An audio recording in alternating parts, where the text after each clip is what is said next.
রাইবেলি খুব সুন্দরভাবে ফুটেছে, অনেক ফুল ফুটলো।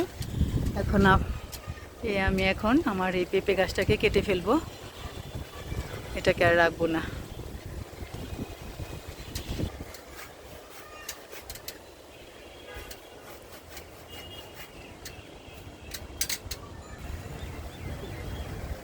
সাদা জবা, কি সুন্দর না কেশরগুলো, অরেঞ্জ কালারের।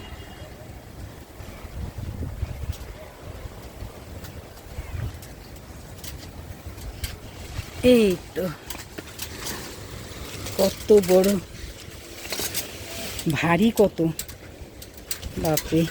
এই জন্য এটাকে ছোট ছোট করে কেটে নিলাম, তা না হলে নিচে থেকে কাটলে এই যে ফুলগুলো কিন্তু, এই কচি পাতা ফুল এগুলো কিন্তু খাওয়া যায়।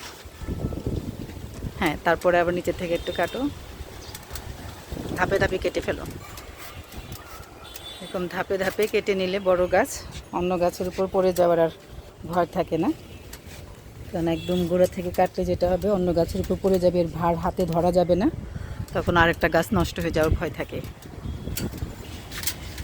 যে ধাপটা কেটে ফেললাম, এখন এই গোড়াটা অনেক মোটা, গোড়াটা থেকে এটা কেটে ফেলতে হবে। মুইটা সরায় ফেলো।